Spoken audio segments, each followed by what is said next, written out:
40 వయసున్న ఒక business man 20 వయసున్న అమ్మాయి ద్వారా ఒక బిడ్డను పొందుతాడు. చుట్టూ ఉన్న వాళ్ళు ఎంత వినోదంగా చూసినా ఆ విషయాన్ని అతను ఎలా హ్యాండిల్ చేశాడు అనేది ఈ సినిమా యొక్క పూర్తి కథ. అయితే భారతదేశంలో ఒక ముఖ్యమైన ధనవంతుడు విశ్వనాథ్. తన దగ్గర ఎంతో డబ్బున్న కూడా ఆటలపై ఎక్కువ ఆసక్తి ఉండటం వల్ల ఇండియా తరపున ఒలింపిక్స్ లో గన్ షూటింగ్ కాంపిటీషన్ లో పాల్గొంటాడు. కానీ విశ్వనాథ్ ఈ పోటీలో గెలవకూడదని తన ఆపోజిట్ టీం వాళ్ళు అతని గన్ ని పగలగొట్టేస్తారు. అప్పటికే కాంపిటీషన్ టైం దగ్గరికి వచ్చేసింది. ఇప్పుడు ఏం చేయాలో తెలియని పరిస్థితిలో ఉన్నప్పుడు విశ్వనాథ్ కి చిన్నప్పుడు తన నాన్న చెప్పిన ఒక మాట గుర్తుకు వస్తుంది. మన వస్తువు రిపేర్ అయినా లేదా పగిలిపోయినా వెంటనే దాన్ని పారేయకూడదు, దాన్ని సరిచేసి తర్వాత మళ్ళీ వాడాలి అని తన తండ్రి చిన్నప్పుడే చెప్పాడు. ఆ విషయాన్ని గుర్తు చేసుకుని విశ్వనాథ్ తన గన్ ని తనే సరిచేసి చివరికి కాంపిటీషన్ లో పాల్గొని ఇండియాకి గోల్డ్ మెడల్ సాధిస్తాడు. తన కొడుకు ఒలింపిక్స్ లో గోల్డ్ మెడల్ గెలిచాడని తన తల్లికి చాలా సంతోషం కలుగుతుంది. ఎందుకంటే విశ్వనాథన్ చిన్నప్పుడే తన తండ్రి చనిపోయాడు. పూర్తిగా తన తల్లి ప్రేమతో పెరిగాడు. కానీ విశ్వనాథ్ తల్లికి ఒక బాధ ఉండేది. ఎంత ఆస్తున్న కూడా ఈ కుటుంబానికి ఇంకో వారసుడు లేడు అని ఆమె చాలా బాధపడుతుంది. ఎందుకంటే తన కొడుకు దాదాపు 40 సంవత్సరాలు దాటాడు, అయినా కూడా పెళ్లి చేసుకోలేదు. తను ఎన్నిసార్లు నా కోసమైనా పెళ్లి చేసుకో అని చెప్పినా కూడా విశ్వనాథ్ నాకు పెళ్లి మీద ఆసక్తి లేదు అని తప్పించుకుంటూనే ఉంటాడు. తన జీవిత చివరి రోజుల్లో అయినా తన మనవాళ్లతో ముద్దుగా ఆడుతూ పాడుతూ జీవించాలని తన తల్లి కోరుకుంటుంది. కానీ విశ్వనాథ్ మాత్రం ఒప్పుకోడు. కొంతకాలం తర్వాత తన తల్లికి ఆరోగ్యం బాగోలేకపోతుంది. హాస్పిటల్లో చెక్ చేసినప్పుడు హార్ట్ ప్రాబ్లం ఉందని, బీపీ కూడా చాలా ఎక్కువగా ఉందని తెలుస్తుంది.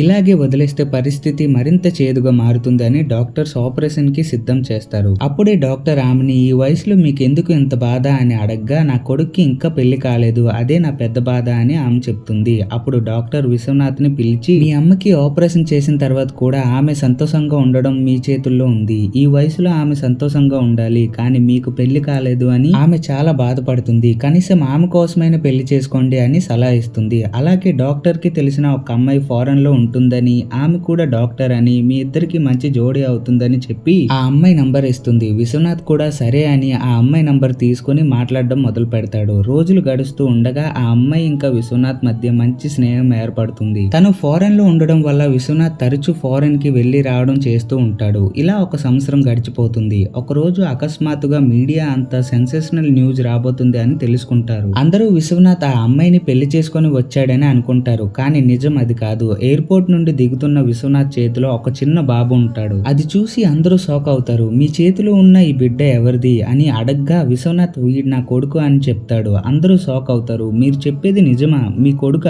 మరి మీ బిడ్డకి అమ్మ ఎవరు అని అడగ్గా అప్పుడు తను చెప్తాడు, ఈ బిడ్డకు అమ్మ లేదు, నేను సరోగేట్ మదర్ ద్వారా ఈ బిడ్డను పొందాను అని. దీని తర్వాత నాకు వారసుడు లేడు అని ఎవరూ అనలేరు, మా కుటుంబానికి ఒక వారసుడు వచ్చాడు అని అంటాడు. ఈ మాట విని తన తల్లి షాక్ అవుతుంది. నిన్ను పెళ్లి చేసి నీ భార్య ద్వారా నీకు ఒక బిడ్డ పుట్టాలి అని అనుకుంటే ఎక్కడో ఒక సరోగేట్ మదర్ ద్వారా బిడ్డను తీసుకుని వచ్చావా? ఇప్పుడు నీ జీవితం ఎలా సంతోషంగా ఉంటుంది, ఆ బిడ్డకు భవిష్యత్తు ఎలా ఉంటుంది అని తన తల్లి అనేక ప్రశ్నలు అడుగుతుంది. కానీ ఆ బిడ్డను చూసిన వెంటనే ఆమెకు కొంచెం హ్యాపీనెస్ ఫీల్ అవుతుంది. విశ్వనాథ్ అమ్మ ఆ బిడ్డతో సమయం గడపడం మొదలు పెడుతుంది. ఇప్పుడు ఏమీ ప్రాబ్లమ్స్ ఉండవు. తన తల్లి కోరుకున్నట్టు విశ్వనాథ్ కి ఒక బిడ్డ పుట్టాడు అని అనుకుంటున్న టైంలో ఒక పెద్ద దుర్ఘటన జరుగుతుంది. అకస్మాత్తుగా ఆ బిడ్డకి ఆరోగ్యం బాగోలేకపోతుంది. ఇంకా నోట్లో నుంచి రక్తం కూడా వస్తుంది. వెంటనే హాస్పిటల్ కి తీసుకెళ్లి చెక్ చేసినప్పుడు ఆ బిడ్డకి ఎముకలకు సంబంధించిన ఒక విచిత్రమైన వ్యాధి ఉందని తెలుస్తుంది. ఆ వ్యాధిని క్యూర్ చేయాలంటే తప్పకుండా ఒక డోనర్ అవసరం అని డాక్టర్స్ చెప్తారు. ఆ డోనర్ అమ్మాయినా నానైనా మంచిది అని అంటారు. వెంటనే విశ్వనాథ్ కి బ్లడ్ టెస్ట్ చేస్తారు. కానీ టెస్ట్ రిజల్ట్స్ చూస్తే విశ్వనాథ్ నుండి డొనేషన్ సక్సెస్ అయ్యే అవకాశం చాలా తక్కువ అని తెలుస్తుంది. కానీ ఆ బిడ్డకి జన్మనించిన అమ్మ దొరికితే ఆమె ద్వారా బిడ్డని రక్షించవచ్చు అని డాక్టర్స్ ఒక నిర్ణయానికి వస్తారు. ఇప్పుడు వేరే మార్గం లేదు. ఆ బిడ్డని రక్షించాలంటే సరోగేట్ మదర్ ని కనుక్కొని ఆమె ద్వారా ఆపరేషన్ చేయాల్సిందే అని డాక్టర్స్ చెప్తారు. దాంతో విశ్వనాథ్ ఆ బిడ్డకి జన్మనించిన అమ్మని వెతకడం మొదలు పెడతాడు. సరోగేసీ విషయాలు బయటికి చెప్పడం చాలా వరకు చట్టాపరాధం. అయినా కూడా తన దగ్గర ఉన్న సంబంధాల ద్వారా అన్ని ఉపయోగించి ఆ బిడ్డకు అమ్మ ఎవరో కనుక్కుంటాడు. అప్పుడే ఆమె పేరు మేడీ అని, ఆమె అమెరికాలో ఉంటుందని తెలుస్తుంది. వెంటనే విశ్వనాథ్ అమెరికాకి వెళ్తాడు. ఎలా అయినా తన్ని కలిసి పని పూర్తి చేసుకోవాలని అనుకుంటాడు. ఆమె ఉన్న చోటుకి వెళ్ళిన తర్వాత అక్కడ అందరూ మేడీ మేడీ అని పిలుస్తూ సంతోషంగా సెలబ్రేట్ చేస్తూ ఉంటారు. విశ్వనాథ్ కి ఇదంతా చాలా విచిత్రంగా అనిపిస్తుంది. చుట్టూ చూస్తుంటే మేడీ తన పుట్టినరోజు వేడుక సంతోషంగా జరుపుకుంటుంది. కానీ విశ్వనాథ్ ఆమెను చూసిన వెంటనే షాక్ అవుతాడు. ఎందుకంటే తన వయసు కేవలం 22 సంవత్సరాలు మాత్రమే. 22 సంవత్సరాల అమ్మాయి నా బిడ్డను ఎలా కనింది అని చాలా టెన్షన్ పడతాడు. దాంతో పాటు తన ఒక్క తెలుగు అమ్మాయి అని తెలుస్తుంది. అప్పుడు ఫారెన్ లో ఉన్న డాక్టర్ కి ఫోన్ చేసి మాట్లాడతాడు. తన తల్లి తల్లిని చెక్ చేసిన డాక్టర్ రెఫరెన్స్ ఇచ్చిన ఫ్రెండ్ గురించి అడగ్గా, అవును మీరు ఇండియన్ అమ్మాయి దొరికితే చాలు అన్నారు కదా, అప్పుడు మీ అదృష్టం వల్ల తెలుగు అమ్మాయి దొరికింది అని చెప్తారు. అలాగే సరోగసీ అనేది చాలా మంది మహిళలు వాళ్ళ ఇష్టంతో అలా చేస్తారు. ఎవరు అయినా సరే బలవంతంతో ఇలా చేయరు. ఈ అమ్మాయికి కూడా ఏదైనా ప్రాబ్లం ఉండుండొచ్చు, అందుకే ఇలా చేసి ఉంటుంది అని డాక్టర్ చెప్తుంది. కానీ విశ్వనాథ్ కి అదేమీ అర్థం కాదు.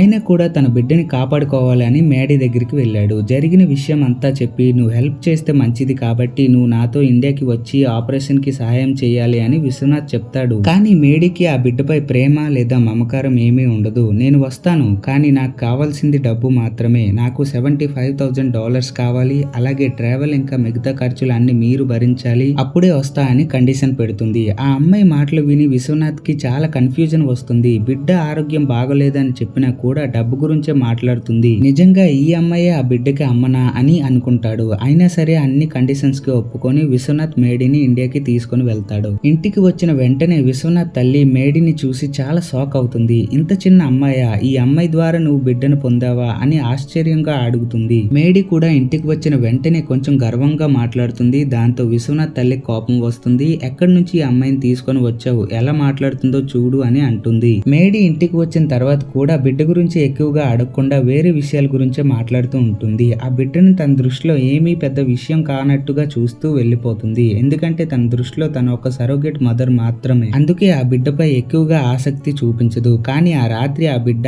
ఆగకుండా ఏడుస్తూనే ఉంటాడు. విశ్వనాథ్ తల్లి ఆ బిడ్డని చూసుకుంటుంది. బిడ్డ ఏడుపు ఎక్కువగా వినిపించడం వల్ల మేడీ వచ్చి చూస్తుంది. అప్పుడు ఆ బిడ్డని ఓదారించి నవ్విస్తుంది. ఆ సీన్ చూసిన విశ్వనాథ్ తల్లి మేడీని అడుగుతుంది, నువ్వెందుకు ఈ బిడ్డని కనడానికి ఒప్పుకున్నావు, అసలు ఎందుకు ఇలా చేసావు అని అడుగుతుంది. అప్పుడు మేడీ చెప్తుంది, మా అమ్మ నాన్న ఒక కార్ యాక్సిడెంట్ లో చనిపోయారు. నేను అనాథాశ్రమంలో పెరిగాను. నాకు చదువు కోసం చాలా డబ్బులు అవసరం అయ్యింది. నేను కొన్ని అప్పులు తీసుకున్నాను. ఆ అప్పులు వడ్డీ మీద వడ్డీ పెరిగి చాలా ఎక్కువ అయిపోయాయి. అప్పుడే సరోగేసి ద్వారా బిడ్డని కంటే డబ్బులు వస్తాయని తెలిసింది. అందుకే ఈ బిడ్డను కన్నాను. ఆ డబ్బుతో నా చదువు మళ్ళీ మొదలు పెట్టాను. ఇప్పుడు మీ కొడుకు బిడ్డ ఆరోగ్యం బాగోలేదని నన్ను ఇక్కడికి తీసుకుని వచ్చాడు. డబ్బు అవసరం ఉండడం వల్ల డబ్బు అడిగాను, కానీ ఆ అవసరం లేకపోయినా వచ్చేదాన్ని అని చెప్పి అంతే నా కథ అని అంటుంది. ఇన్ని కష్టాలున్నా కూడా మేడీ అవి బయటికి చూపించకుండా సంతోషంగా ఉంటుంది. కొన్ని రోజుల్లో మేడీ ఇంకా విశ్వనాథ్ తల్లి మధ్య మంచి సంబంధం పెరుగుతుంది. తర్వాత రోజు ఆఫీస్ కి విశ్వనాథ్ తో మేడీ వెళ్తుంది. అక్కడ ఒక పెద్ద ఆయన విశ్వనాథ్ ని చాలా రోజులుగా కలవాలి అనుకుంటున్నాడు. కానీ తను మాత్రం ఆయన్ని ఇగ్నోర్ చేస్తూ వెయిట్ చేయండి అని చెప్తూ ఇగ్నోర్ చేస్తుంటాడు.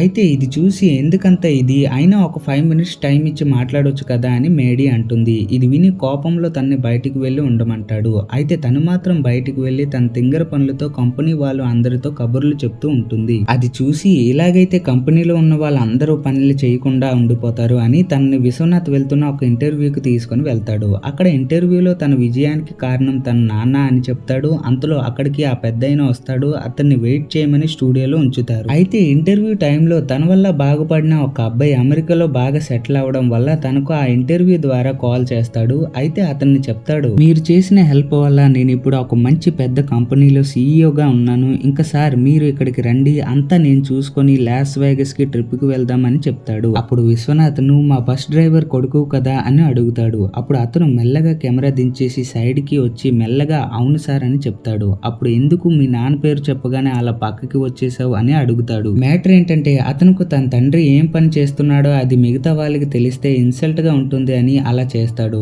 అయితే అక్కడ విశ్వనాథ్ చెప్తాడు, నువ్వు ఎవరి వల్ల నీకు ఇన్సల్ట్ జరుగుతుంది అనుకుంటున్నావే, ఆయన వల్లే నేను నీకు డబ్బులు ఇచ్చా. మీ నాన్న నా దగ్గరికి వచ్చి నా కొడుకు కోసం కొంచెం డబ్బులు కావాలి సార్ అని 30 లక్షలు అప్పు చేశారు. అయినా అది నీ కోసం చేశారు. ఆ అప్పు తీర్చడానికి మీ నాన్న ఎంత కష్టపడుతున్నాడో. ఇప్పటికీ ఆయన నాకు 6 నెలలుగా ఆ డబ్బులు తిరిగి ఇవ్వడానికి నా ఆఫీస్ చుట్టూ తిరుగుతూ ఉన్నారు. కానీ నేను నా వల్ల అయ్యేంతగా ఆయన్ని ఇగ్నోర్ చేస్తున్నా. ఎందుకంటే నేను నీకు ఆ డబ్బులు ఇచ్చింది ఒక బాధ్యత తీసుకుని నేను నా తమ్ముడికి హెల్ప్ చేస్తున్నా అని ఇచ్చాను. ఇంకా మీ నాన్న చాలా మంచివాడు అని చెప్పి అక్కడే స్టూడియోలో ఉన్న తన నాన్నని ఇంటర్వ్యూలో అందరికి చూపించి ఇతనే ఆయన అని చెప్తాడు. ఇంకా ఒకవేళ నీకు వీలైతే మీ అమ్మ నాన్నని తీసుకుని లాస్ వేగస్ కి ట్రిప్ కి తీసుకుని వెళ్ళు అని చెప్తాడు. విశ్వనాథ్ తన దగ్గర పనిచేసి చాలా మందికి సాయం చేసిన మంచి మనిషి అని మేడీ గమనిస్తుంది. ఆ విషయాలు చూసి ఆమెకు విశ్వనాథ్ మీద గౌరవం పెరుగుతుంది. కొన్ని రోజుల్లో ఆపరేషన్ టైం దగ్గర పడుతుంది. మేడీ తన ఎముక భాగం నుండి అవసరమైన డొనేషన్ ని ఆ బిడ్డకి ఇస్తుంది. ఆపరేషన్ సక్సెస్ అవుతుంది. కానీ ఆపరేషన్ అయిన వెంటనే ఇంటికి వెళ్ళలేరు. 2 వారాలు హాస్పిటల్లోనే ఉండాలి.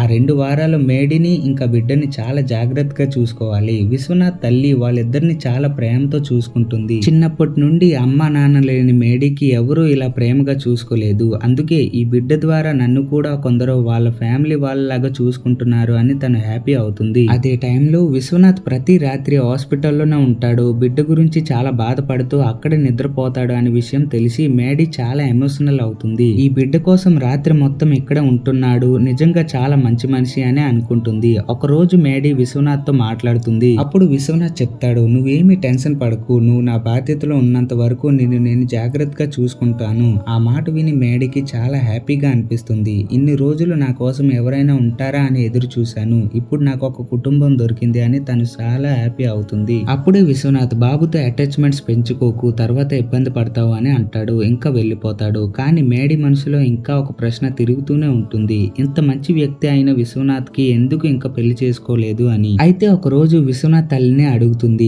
ఎందుకు మీ కొడుకు పెళ్లిని ఒప్పుకోడు, అయినా సమస్య ఏంటి అని. అప్పుడు విశ్వనాథ్ తల్లి ఒక నిజం చెప్తుంది, నా కొడుకు చిన్నప్పుడు చాలా కష్టాలు అనుభవించాడు, అందులో ముఖ్యమైనది తన తండ్రి గురించి. విశ్వనాథ్ చిన్నప్పుడు తన తండ్రి ఒక సినిమా హీరోయిన్ తో రెండవ పెళ్లి చేసుకున్నాడు. ఆ విషయం తెలిసిన వెంటనే విశ్వనాథ్ కి చాలా బాధ కలిగింది. చిన్నప్పుడు తన తండ్రిని అడిగాడు, నాన్న మీరు ఇలా ఎందుకు చేశారు. అప్పుడు తన తండ్రి చెప్పాడు, మీ అమ్మ మీద ఉన్న ప్రేమ తగ్గిపోయింది అని. ఆ మాట విని విశ్వనాథ్ షాక్ అయ్యాడు. నాన్న, ఒక వస్తువు పగిలిపోయినా లేదా రిపేర్ అయినా దాన్ని మళ్ళీ సరిచేసి వాడాలి అని మీరు నాకు చెప్పారు కదా, మరి అమ్మ మీద ప్రేమ తగ్గిపోయింది అని చెప్తున్నారు, ఆ ప్రేమని మళ్ళీ ఎందుకు తిరిగి తీసుకోలేరు అని అడిగాడు. అప్పుడు తన తండ్రి చెప్పాడు, అది వస్తువు, ఇది ప్రేమ, నువ్వు పెద్దయ్యాక నీకు అర్థమవుతుంది. ఒక రోజు నీ భార్య మీద ఉన్న ప్రేమ తగ్గి వేరే అమ్మాయి మీద ప్రేమ పుట్టవచ్చు. ఆ మాటకు విశ్వనాథ్ వెంటనే సమాధానం ఇచ్చాడు, మీరు ఆ తప్పు చెయ్యుండొచ్చు, కానీ నేను ఆ తప్పు ఎప్పటికీ చేయను. నేను నా జీవితంలో పెళ్లి చేసుకోను. ఆ రోజు చెప్పిన మాటని విశ్వనాథ్ ఇప్పటి వరకు నిలబెట్టుకుంటున్నాడు.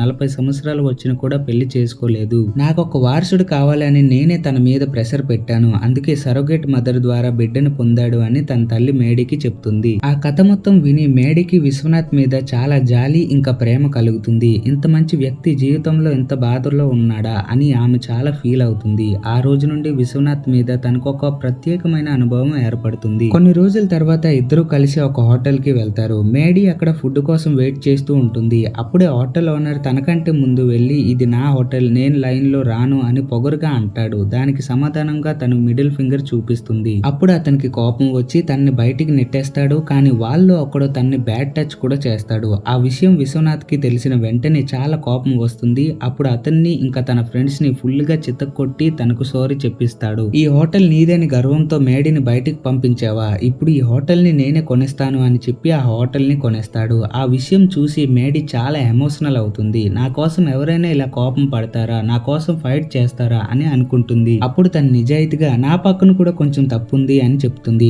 అప్పుడు విశ్వనాథ్ చెప్తాడు, తప్పు మొత్తం నీ పక్కన ఉన్న కూడా నేను నిన్నే సపోర్ట్ చేస్తాను, ఇక్కడ ఉన్నన్నాళ్ళు నువ్వు నా రెస్పాన్సిబిలిటీ, సో నేను నిన్ను చూసుకుంటా అని అంటాడు. ఆ ఒక్క మాట మేడీని తనతో ప్రేమలో పడేలా చేస్తుంది. ఆ నిమిషం నుండి ఆమె ఒక నిర్ణయం తీసుకుంటుంది, ఇతనే నా భవిష్యత్తు, నేను పెళ్లి చేసుకోవాలంటే ఇతన్ని మాత్రమే పెళ్లి చేసుకుంటా అని అనుకుంటుంది. తనకు ఆ ఫ్యామిలీని వదిలి వెళ్ళాలని అనిపించదు. కానీ విశ్వనాథ్ మాత్రం తరచూ ఒక విషయం చెప్తూనే ఉంటాడు, మేడీ, బాబుకి గాని నాకు గాని ఎక్కువ అటాచ్మెంట్ పెంచుకోకు, తర్వాత నువ్వు దూరం వెళ్ళినప్పుడు నువ్వు కూడా బాధపడతావు, బిడ్డ కూడా బాధపడతాడు. కానీ అప్పటికే మేడీ మనసులో విశ్వనాథ్ మీద ప్రేమ బలంగా పెరుగుతూనే ఉంటుంది. రెస్ట్ తీసుకోవాల్సిన టైం పూర్తి కావడం వల్ల మేడీ తిరిగి తన ఊరికి వెళ్లాల్సిన టైం వస్తుంది. ఎందుకంటే ఆమె మొదట ఆపరేషన్ కోసమే వచ్చింది, ఇప్పుడు తిరిగి వెళ్ళడం తప్పనిసరి. కానీ తనకు ఆ ఇంటిని వదిలి వెళ్లాలనే ఆలోచన కూడా ఇష్టం లేదు. జీవితం అంతా ఇక్కడే ఉండాలి అని కోరుకుంటుంది. ఆ టైంలో విశ్వనాథ్ తల్లిని పిలిచి మేడీ ఒక విషయం చెప్తుంది, ఇన్ని రోజులు మిమ్మల్ని పేరు పెట్టి పిలిచాను, మీరు ఒప్పుకుంటే ఇప్పటి నుండి మిమ్మల్ని అత్త అని పిలుస్తాను. ఆ మాట విని విశ్వనాథ్ అమ్మ చాలా హ్యాపీ అవుతుంది. పర్వాలేదు, నన్ను అత్త అని పిలుస్తున్నావంటే విశ్వనాథ్ మీద నీకు ప్రేమ ఉందని నాకు అర్థమైంది. ఇన్ని రోజులు నేను ఎదురు చూసింది ఈ రోజు కోసమే, చివరికి నా కొడుక్కి ఒక అమ్మాయి దొరికింది అని హ్యాపీ అవుతుంది. వెంటనే విశ్వనాథ్ దగ్గరికి వెళ్లి, విశ్వనాథ్, మేడీని పంపించాల్సిన అవసరం లేదు, తను నిన్ను ప్రేమిస్తుంది, తనని మన ఇంట్లోనే ఉంచుకుందామని చెప్తుంది. కానీ విశ్వనాథ్ కి ఆ ఆలోచన నచ్చదు. అమ్మ, తన వయసు ఏంటి, నా వయసు ఏంటి, నాకు 40 సంవత్సరాలు, తనకు 22 సంవత్సరాలు, ఇంత వయసు తేడా ఉన్న ఇద్దరం కలిసి ఉంటే చాలా సమస్యలు వస్తాయి, నేను ఆమెతో జీవించలేను అని చెప్తాడు. ఆ తర్వాత తన్ని ఎయిర్పోర్ట్ కి తీసుకెళ్లి వెళ్లిపోమని పంపిస్తాడు. మేడీకి చాలా బాధ కలుగుతుంది. ఇప్పుడు ఆ బిడ్డని గాని ఆ కుటుంబాన్ని గాని చూడడం కష్టమని అర్థమవుతుంది. కానీ మరుసటి రోజు మీడియా మొత్తం ఒక సెన్సేషనల్ న్యూస్ తో అల్లకల్లలో ప్రమాదం అయిపోతుంది. అందరూ ఒక విషయం గురించి మాట్లాడుతుంటారు. మేడీ విశ్వనాథ్ ఇంటి ముందు ప్రొటెస్ట్ చేస్తుంది. నేనే ఆ బిడ్డకి సరోగేట్ మదర్. ఇప్పుడు ఆ బిడ్డని చూడాలనుకున్న కూడా నన్ను చూడనివ్వడం లేదు. అవసరం అయితే విశ్వనాథ్ మీద కేసు వేస్తాను. ఆ బిడ్డని నా దగ్గర ఉంచుకుంటాను అని పట్టుదలగా మాట్లాడుతుంది. నిజంగా ఆమెకు విశ్వనాథ్ మీద కోపం లేదు. కానీ ఎలా అయినా విశ్వనాథ్ ఇంకా తన మధ్య బంధం ఏర్పడాలని కోరుకుంటుంది. చివరికి ఈ వివాదం కోర్టు వరకు వెళ్తుంది. అక్కడ వాళ్ళ లాయర్స్ మధ్య వివాదాలు జరుగుతాయి. అక్కడ మేడీ ఒక ముఖ్యమైన విషయం చెప్తుంది. సరే సార్, ఆ బిడ్డ ఆయన దగ్గర ఉండాలి అనుకుందాం. కానీ ఈ వయసులో ఒక బిడ్డకి అమ్మ చాలా అవసరం. అయినా ఒక బిజినెస్ మ్యాన్ ఉదయం బయటికి వెళ్లి రాత్రి ఇంటికి వస్తారు. ఇలాంటి పరిస్థితిలో ఆయన బాబుని ఎలా చూసుకుంటారని ప్రశ్నిస్తుంది. అప్పుడు విశ్వనాథ్ చెప్తాడు, మా ఇంట్లో పని వాళ్ళు ఉన్నారు, మా అమ్మ ఉంది. దానికి మేడీ సమాధానం ఇస్తుంది, పనివాళ్ళు గాని అమ్మమ్మ గాని అమ్మ స్థానాన్ని పూర్తి చేయలేరు. ఒక బిడ్డని తన అమ్మ మాత్రమే పూర్తిగా చూసుకోగలదు. అప్పుడు జడ్జి ఒక నిర్ణయం తీసుకుంటాడు. విశ్వనాథ్ గారు, మీరు బిడ్డని బాగా చూసుకుంటున్నారు అని చెప్తున్నారు కదా, సరే ఆ బిడ్డని మీ దగ్గరే 6 నెలలు ఉంచుకోండి. ఆ 6 నెలల టైంలో మేము ఒక టీం ని పంపిస్తాం. ఆ టీం మీరు బిడ్డని ఎలా పెంచుతున్నారో గమనిస్తుంది. రిపోర్ట్స్ పాజిటివ్ గా ఉంటే బిడ్డ మీ దగ్గరే ఉంటాడు, నెగటివ్ గా ఉంటే బిడ్డ తన అమ్మ దగ్గరికి వెళ్తాడు అని జడ్జి తీర్పిస్తాడు. తర్వాత నుండి తన బిజినెస్ కంటే ముఖ్యంగా బిడ్డని చూసుకోవడం ముఖ్యమని విశ్వనాథ్ నిర్ణయించుకుంటాడు. ప్రతిరోజు డైపర్ మార్చడం నుండి బిడ్డకు కావలసిన అన్ని పనులు తనే చేయడం మొదలు పెడతాడు. కానీ విశ్వనాథ్ ఒక పెద్ద ధనవంతుడు. చిన్నప్పటి నుండి హైజీన్ కి చాలా ఇంపార్టెన్స్ ఇచ్చి పెరిగాడు. అందుకే డైపర్ మార్చినా కూడా మాస్క్, గ్లౌస్ వేసుకొని చాలా జాగ్రత్తగా చేస్తాడు. కోర్ట్ టీం వచ్చి ఆ సీన్ చూసి నవ్వుతుంది. సార్, ఒక డైపర్ మార్చడానికి ఆపరేషన్ థియేటర్ కి వెళ్ళినట్టు రెడీ అయ్యారా? ఇది మీ పేరెంటింగా అని అడుగుతారు. విశ్వనాథ్ తన విధానంగా ఎక్స్ప్లెయిన్ చేసినా కూడా ఆ టీం కి పూర్తిగా నమ్మకం రాదు. అదే టైంలో జడ్జి మరో కండిషన్ పెట్టాడు. 6 నెలల టైంలో బిడ్డ అమ్మ కూడా మీ ఇంట్లోనే ఉంటుంది. ఆమె కూడా బిడ్డని చూసుకోవాలి. ఈ తీర్పు మేడీకి చాలా సహాయంగా ఉంటుంది. ఎలా అయినా ఈ ఇంట్లో ఉండాలి అని కోరుకుంటున్న ఆమె ఇప్పుడు అధికారంగా ఆ ఇంట్లో ఉండగలుగుతుంది. మేడీ మళ్ళీ ఆ ఇంట్లోకి వచ్చిన తర్వాత ఆ బిడ్డ చాలా హ్యాపీగా ఉంటుంది. ఆమె దగ్గర ఉంటే బిడ్డ నవ్వుతాడు, ఆడుతాడు. ఆ విషయాన్ని కోర్ట్ టీం కూడా గమనిస్తుంది. కానీ విశ్వనాథ్ కి మాత్రం ఇది కొంచెం కష్టంగా ఉంటుంది. ఎందుకంటే మేడీ ప్రెజెన్స్ వల్ల తన మనసులో కూడా మార్పులు వస్తున్నాయని తను గమనిస్తాడు. అయితే ఇప్పుడు కొన్ని రోజులు గడిచిపోతాయి. బిడ్డని తను చూసుకోలేకపోతాడు. ఎందుకంటే తనకు నిద్ర ఏమి సరిగ్గా సరిపోదు కాబట్టి. సో ఒక రోజు ఆఫీస్ కి తీసుకుని వెళ్లి అక్కడ తన ఆఫీస్ లో ఉన్న వాళ్ళకి బిడ్డని ఇచ్చి కాసేపు పడుకుంటాడు. అప్పుడే మేడీ అక్కడికి వచ్చి చూస్తుంది. అందరూ ఆ బిడ్డతో ఆడుకుంటున్నారు. కానీ బిడ్డ మాత్రం చాలా ఏడుస్తూ ఉంటుంది. ఇది చూసి తను ఆ బిడ్డని తీసుకుని వెళ్లిపోతుంది. తను తిన్నగా ఇంటికి వెళ్లిపోతుంది. అక్కడికి వెళ్ళాక పిల్లల్ని చూసుకోవడం తెలియకపోతే నాకు వదిలేయండి, ఇలా ఎవరికి పడితే వాళ్ళకి ఇచ్చి అలా చేయకండి అని ఇద్దరు బిడ్డ ఏడుస్తున్నా పట్టించుకోకుండా గొడవ పడుతుంటారు. అప్పుడు విశ్వనాథ్ అమ్మొచ్చి బిడ్డని తీసుకుని ఎవరు పెంచాల్సిన అవసరం లేదు, నేను చూసుకోగలను అని చెప్పి బిడ్డని తీసుకుని పైకి వెళ్ళిపోతుంది.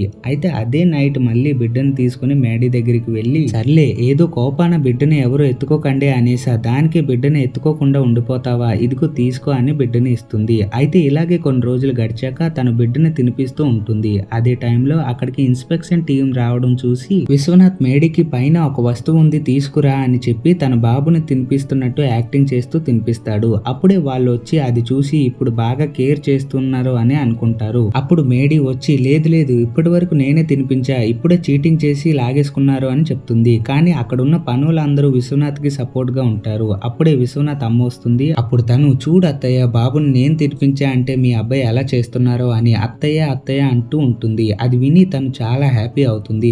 తన్ని అత్తమ్మ అనింది అనే సందర్భంలో వాళ్ళందరికీ తినడానికి రమ్మంటుంది. ఇంకా అంతా అయ్యాక హ్యాపీగా వెళ్లి పడుకుంటుంది. మరుసటి రోజు మేడీ వచ్చి విశ్వనాథ్ తలుపు కొడుతుంది. అతను బయటికి వచ్చాక తన అమ్మ ఉన్న రూమ్ కి తీసుకుని వెళ్తుంది. అక్కడ తన అమ్మ చనిపోయింది అని తెలుస్తుంది. ఎందుకంటే తను చాలా ఆనందం పడింది. తన కొడుక్కి ఒక తోడు దొరికింది. ఇంకా నేను లేకపోయినా పర్లేదు అనుకుంది. సో ఆ ఆనందంలో చనిపోయింది. అయితే మరుసటి రోజు అందరూ వచ్చి కావలసిన అన్ని పనులు చేస్తారు. ఇంకా అన్ని పూర్తి అయిపోతాయి. అయితే కొన్ని రోజుల తర్వాత తన అమ్మ రూమ్ కి వెళ్లి తన అమ్మని తలుసుకొని చాలా ఏడుస్తాడు. ఇంకా కొన్ని రోజుల దాకా సరిగ్గా ఎవరితో మాట్లాడకుండా అలానే సాడ్ గా ఉంటాడు. అయితే తనకు తోడుగా మేడీ బిడ్డని తెచ్చి తనని హ్యాపీ చేయడానికి చాలా ప్రయత్నిస్తుంది. ఇంకా తనని కొంచెం కొంచెంగా మారుస్తుంది. అదే టైంలో తన రెండవ అమ్మ అయిన ఆ హీరోయిన్ అంటే అంజలి పిన్ని వాళ్ళ ఇంటికి వస్తుంది. ఇంకా అమ్మ చనిపోయింది కాబట్టి నీ చెల్లెలు అయిన మేఘన పెళ్లి పోస్ట్ పోన్ చేయాలి అనుకుంటున్నామని చెప్తుంది. కానీ దానికి సమాధానంగా విశ్వనాథ్, ఈ పెళ్లి తన చేతుల మీదుగా జరగాలి అని, ఇంకా తన బంగారంలో సగం మేఘన పెళ్లికి ఇవ్వాలి అని అమ్మ అనుకుంది. కాబట్టి ఈ పెళ్లి ఆగకుండా అన్ని ఘనంగా జరిగేలా నేను చూస్తాను అని చెప్తాడు. ఎన్నో రోజులుగా వాళ్ళ మీద ఉన్న కోపం తన అమ్మ వల్ల తగ్గిపోతుంది.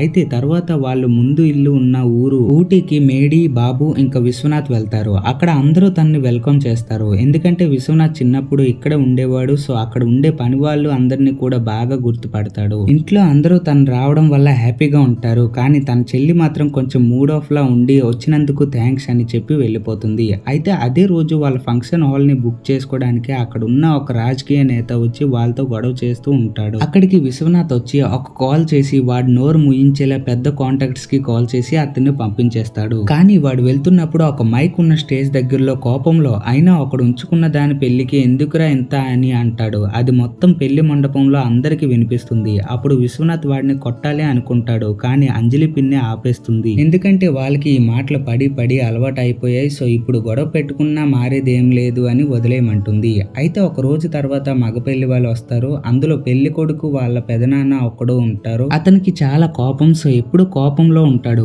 అయితే పెళ్లి కొడుకు అతనికి మేఘన ఒక్క ఉంచుకున్న దానికి పుట్టింది అని చెప్పలేదు. సో తర్వాత ఆ విషయం తెలియగానే కోపంలో ఈ పెళ్లి క్యాన్సిల్ చేసేద్దామని పట్టుపడతాడు. అప్పుడు మేఘన కూడా కోపంలో నాకు ఈ పెళ్లి వద్దు అని అంటుంది. అప్పుడు విశ్వనాథ్ తన్ని చెప్పాలి అనుకుంటాడు. కానీ తను అంటుంది, అయినా ఇన్ని రోజులుగా లేని ఈ చెల్లి మీద ధ్యాస ఇప్పుడు చూడాల్సిన అవసరం లేదు. నాన్న ఉండేటప్పుడు మాకంటూ కొంత అయిన పరువు ఉండేది. కానీ ఆయన వెళ్ళిపోయిన తర్వాత మాకంటూ అవమానమే తప్ప ఏమీ మిగలలేదు. నాన్న మాకన్నా మీకాడే ఎక్కువగా ఉండేవాడు. ఆయన కూడా మీకు నా మీద కోపం. ఒక్కసారైనా మాపై ఏం నడుస్తుందో ఊహించావా? నాన్న కోసం వద్దు అనుకుని వచ్చిన అమ్మని వాళ్ళ సొంత అమ్మ నాన్న వద్దనుకున్నారు. అయినా ఇవన్నీ మీకు అర్థం కావు అని అక్కడి నుంచి వెళ్ళిపోతుంది. అంతా తన వల్లే జరిగింది కాబట్టి తనే ఇవన్నీ సరిగ్గా చేయాలి అని అనుకుంటాడు. అప్పుడు తిన్నగా ఆ రాజకీయ నేత దగ్గరికి వెళ్లి అతని రోడ్డు పైకి ఈడ్చి కొట్టి కొట్టి తాట తీస్తాడు. ఇంకా అతన్ని కొట్టింది మేఘన వాళ్ళ అన్న అని చెప్పండి అని అందరికి తెలిసేలా చేస్తాడు. ఇది అయిపోయాక మిగిలింది అంజలి పిన్ని వాళ్ళ అమ్మ నాన్న. సో వాళ్ళ అడ్రస్ కనుక్కొని వాళ్ళ ఇంటికి వెళ్తాడు. అక్కడ అతను చూస్తాడు ఒక పోస్ట్ ఆఫీస్ వాడు పెన్షన్ డబ్బులు ఇవ్వడానికి వచ్చాడు.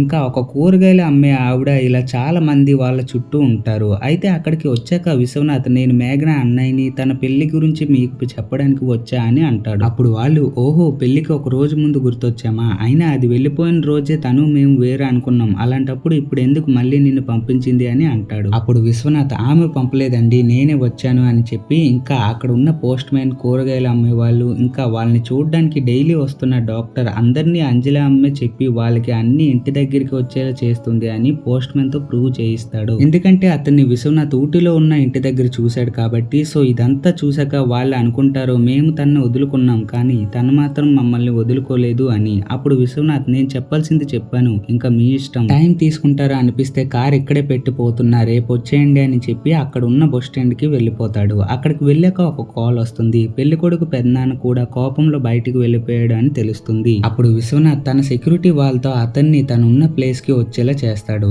ఇంకా అక్కడ అతనికి సరిగ్గా అర్థమయ్యేలా చెప్పి ఒప్పిస్తాడు. ఇప్పుడు అందరూ చాలా హ్యాపీగా ఉంటారు. ఇంకా పెళ్లి సందడిలో అన్ని సక్రమంగా జరుగుతాయి. పెళ్ళంతా అయిపోయాక తను ఒక్కడే వెళ్లి బాల్కనీలో కూర్చొని తాగుతూ ఉంటాడు. అప్పుడు మేడీ అక్కడికి వచ్చి తనతో మాట్లాడుతుంది. తర్వాత తన పిన్ని వచ్చి మేడీ చాలా మంచి అమ్మాయి, తనని పెళ్లి చేసుకుని హ్యాపీగా ఉండొచ్చు కదా, మేము చేసిన తప్పు వల్ల నువ్వు నీ లైఫ్ లో పెళ్లి చేసుకోవు అన్న మాట నాకు చాలా బాధగా అనిపిస్తుంది. సో చేసుకోవచ్చు కదా అని ఒప్పిస్తుంది. అయితే మరుసటి రోజు మేడీ తనని ప్లీజ్ నన్ను పెళ్లి చేసుకోవా అని అడుగుతుంది. అప్పుడు విశ్వనాథ్ అంటాడు మన ఇద్దరికి 20 years గ్యాప్ ఉంది, నేను అలా చేయలేను, నాకు ప్రాబ్లం అని. తను ఎంత బ్రతిమాలినా పట్టించుకోకుండా వద్దు అని చెప్పేస్తాడు. తర్వాత కోర్టు ఇచ్చిన 6 నెలలు గడిచిపోతాయి కాబట్టి ఇప్పుడు తను అన్ని వదులుకొని మళ్ళీ అమెరికాకి వెళ్ళిపోతుంది. కానీ తను అతని రెస్పాన్సిబిలిటీ అని చెప్పాడు కాబట్టి తన అన్ని ఖర్చులు లైక్ ఇల్లు, కాలేజ్ ఫీజు అండ్ అన్ని తనే చూసుకున్నాడు. ఇంకా మధ్య మధ్యన ఆ అబ్బాయిని కూడా చూడడానికి తన దగ్గరికి పంపేవాడు. అయితే ఇలాగే ప్రతి బర్త్డేకి ఆ బాబు మేడీ దగ్గరికి వచ్చేవాడు. 6 సంవత్సరాలు గడిచిపోతాయి. ఇప్పుడు మేడీ తన కాలేజ్ లో డాక్టర్ కోర్స్ కంప్లీట్ చేస్తుంది. ఇంకా అక్కడ టాప్ చేస్తుంది.